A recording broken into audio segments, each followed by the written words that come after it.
श्री गणेश, श्री गणेश, श्री गणेश। लगता है ये पूरे गोकुल की परीक्षा है। ये काले बादल देखकर ऐसा लग रहा है जैसे इंद्रदेव भी कुपित है। यहाँ हमें नहीं रुकना चाहिए। चलो पुत्र।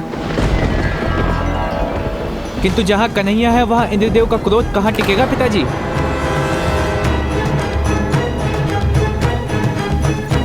माधवी,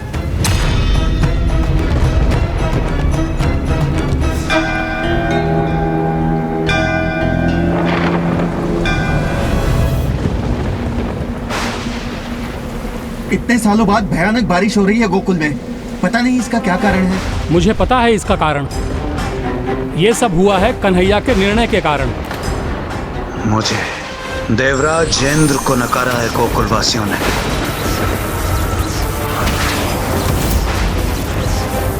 कुछ कीजिए नंद बाबा, नंद बाबा कुछ कीजिए। यशोदा मैया कुछ कीजिए। यशोदा मैया। न कन्हैया हमें रोकता, न ये सब होता। मेरे लल्ला को दोष देने से क्या लाभ? उसने आज तक जो कुछ भी किया है गोकुल और नंदगांव की भलाई के लिए ही किया है। वो तो हम भी मानते हैं यशोदा मैया, पर कहाँ है कन्हैया? अब क्यों नहीं आता गोकुल की रक्षा के लिए?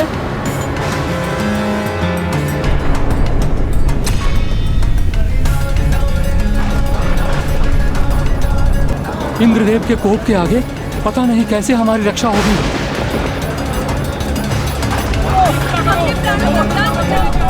क्या हो रहा है ये सब? ऐसा लगता है जैसे भूकंप आ रहा है।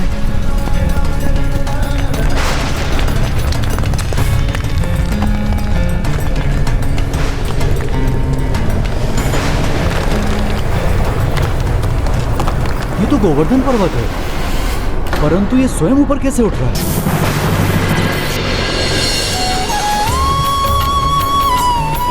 आइए, सब लोग आइए। शीघ्रता करो, अपनी प्राणों की रक्षा करो। अपने प्राणों की रक्षा करो।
ये कौन है स्वामी? यही तो है हमारे कृष्ण कन्हैया।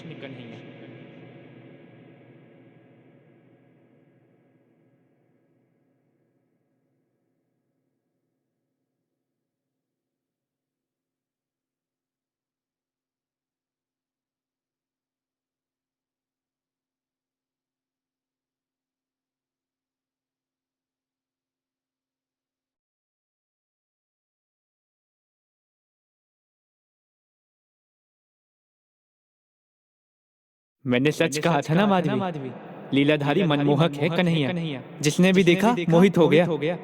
तुम भी देखोगी तो मोहित हो ही जाओगी।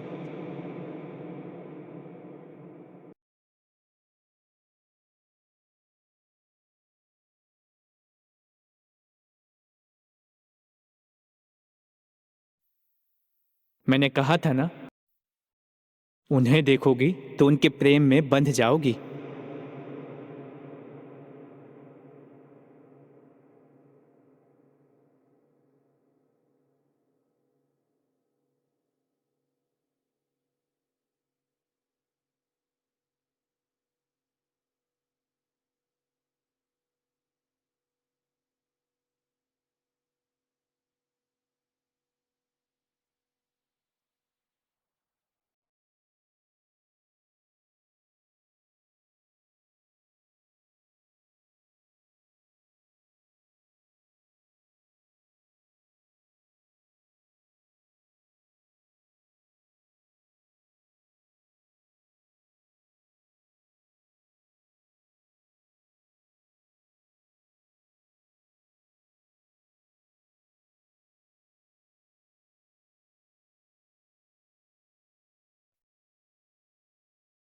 हम दोनों पति पत्नी के प्रेम के बीच किसी अन्य की छाया भी नहीं पड़ने दूंगी। अपने पति के प्रति अपनी निष्ठा के आगे किसी को मत आने देना और इसीलिए कृष्ण कन्हैया से दूर ही रहना। मुझे वचन दो पुत्री। मैं आपको वचन देती हूँ। जय बोलो गिरधारी लाल की, जय बोलो कन्हैया लाल की, जय बोलो कन्हैया लाल की, जय बोलो बाल गोपाल की, जय बोलो कन्हैया लाल की। मैं आपको वचन देती हूँ माँ, मैं कन्हैया से दूर रहूंगी। अपने पति के प्रति अपनी निष्ठा के आगे किसी को मत आने देना। कृष्ण कन्हैया से दूर ही रहना। मैं वचन देती हूँ, मैं कन्हैया को कभी नहीं देखूंगी। मैं वचन देती हूँ, कन्हैया को कभी नहीं देखूंगी।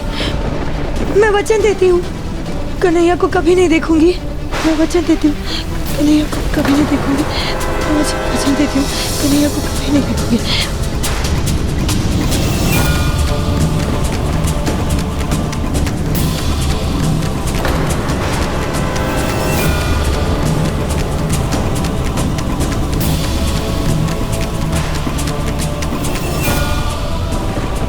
हम गोवर्धन पर्वत की छत्र छाया में है माधवी। माधवी माधवी माधवी कहाँ रहती? माधवी, हे कृष्ण कन्हैया, मेरी माधवी भीड़ में खो गई कन्हैया, उसे बचा लो कन्हैया। मेरी माधवी मुझे लौटा दो कन्हैया।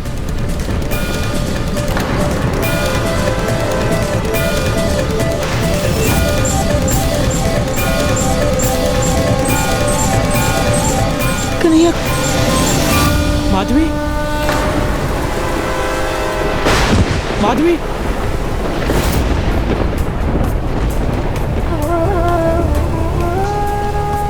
माधवी, उठो माधवी, तुम्हें कुछ नहीं होगा।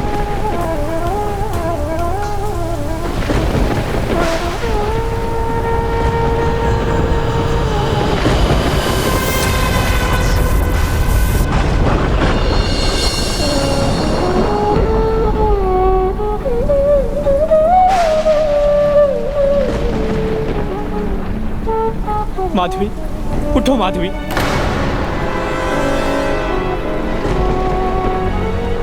आंखें खोलो माधवी, सब सुरक्षित है, आंखें खोलो माधवी। जाने में या अनजाने में प्रभु का नाम लेने से ईश्वर का आशीर्वाद भी मिलता है और संकट में सहायता भी। बड़ी से बड़ी विपदा टल जाती है। फिर क्या हुआ गजानन? क्या माधवी अपने माँ को दिया वचन निभा पाई? और देवराज इंद्र, उनके क्रोध और अहंकार का क्या परिणाम हुआ? क्रोध और अहंकार सदैव मूर्खता से आरंभ हो पश्चाताप पर समाप्त होते हैं। इतना ही नहीं, ये विकार तो देवताओं के भीतर भी दानवी प्रवृत्ति को जन्म देने वाले हैं। किंतु जिनके ऊपर स्वयं भगवान का वरद हस्त है, उनका बाल भी बांका कौन कर सकता है। नन्हे कान्हा ने अगले 7 दिन तक गोवर्धन पर्वत को अपनी उंगली पर उठाकर यही सीख देवराज इंद्र को भी समझाने की चेष्टा की।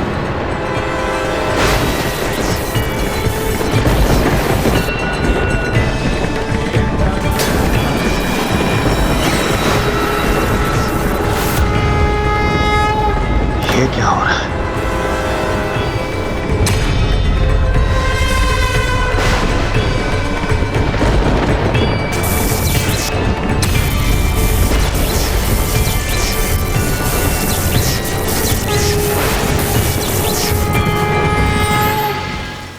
नारायण नारायण। उचित है, आपका क्रोध उचित है और आपके अहंकार को तोड़ के आपको झुकने को भी मैं नहीं कहूंगा ना, कदापि नहीं। किंतु थोड़ी चिंता हो रही है मुझे। देखिए ना वहां नीचे अपनी एक उंगली पे जिन्होंने पूरे गिरी को उठाकर रखा है, यदि वे क्रोधित हो गए तो आपका क्या होगा इंद्रदेव?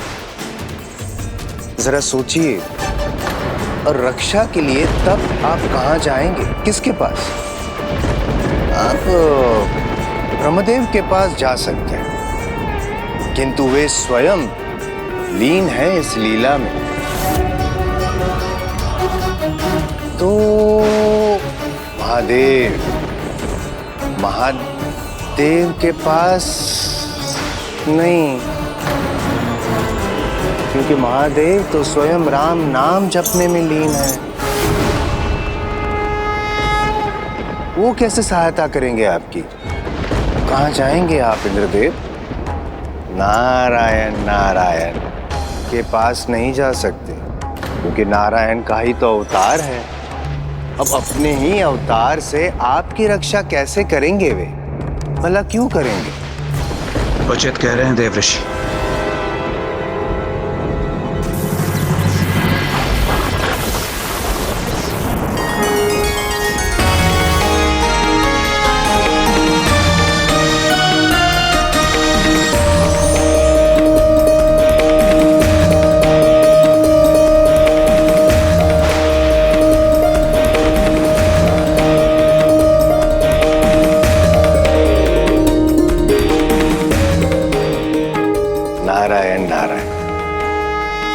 सत्य समझ गए हैं तो अपना क्रोध और अहंकार दोनों त्याग कर उनकी शरण में चले जाइए।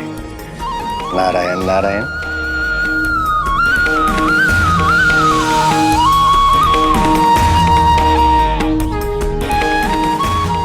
क्षमा प्रभु, मुझे क्षमा कर दीजिए। क्रोध और अहंकार के कारण मैं देवता से दानव बन गया था।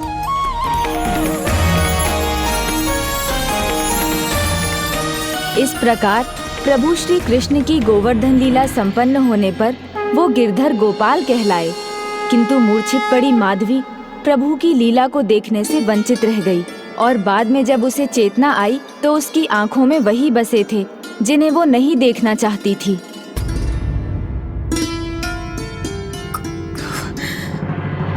गोवर्धनधारी गिरी को अपनी उंगली पर उठाने वाले गिरधर गोपाल ने संकट हर लिया माधवी। 7 दिन बीत चुके हैं, अब हम सब ठीक हैं, सुरक्षित हैं, इसलिए चिंता छोड़कर आंखें खोलो।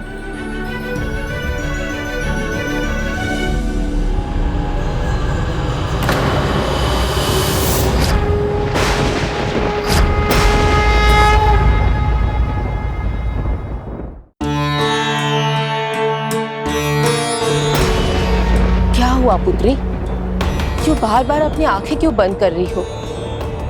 ऐसा क्या दिख रहा है तुम्हें जो तुम नहीं देखना चाहती? हाँ पुत्री, बताओ ना, क्या बात है जो तुम्हें सता रही है?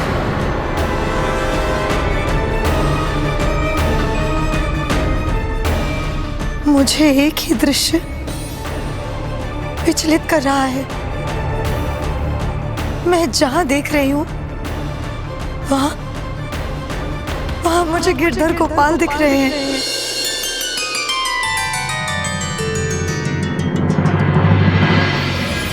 गिरधर गोपाल की छवि मन में अंकित हो जाए, भला इससे अच्छा क्या हो सकता माधवी? अचेत होने से पहले तुमने जो देखा था तुम वही देख रही हो। प्रभु की मूरत जब मन मंदिर में बस जाए तो आंखें बंद हो या खुली कोई अंतर नहीं पड़ता, वो हर स्थिति में दिखाई देते हैं।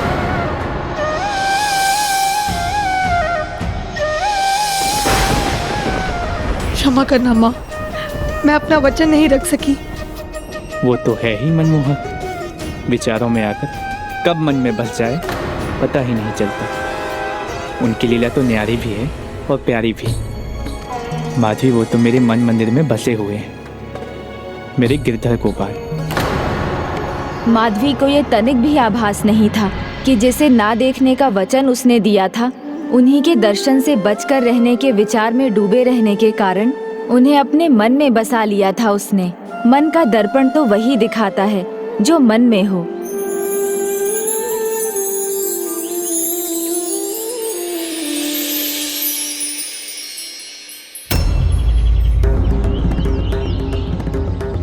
ये क्या? ये तो मयूर पंख है। मयूर पंख तो गिरधर गोपाल का चिन्ह है। नहीं नहीं नहीं, ये तो साधारण पत्र है। मुझे फूल इकट्ठा करने पर ही ध्यान देना चाहिए।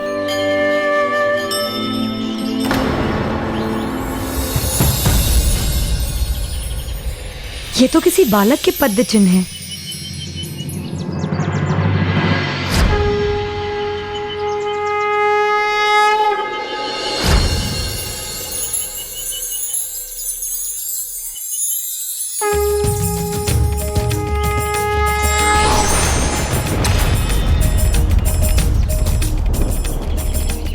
ओहो माधवी, ये बार बार कैसा भ्रम हो रहा है तुम्हें?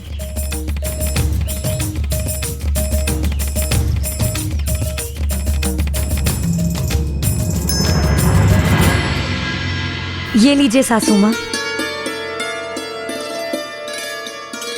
प्रणाम प्रभु।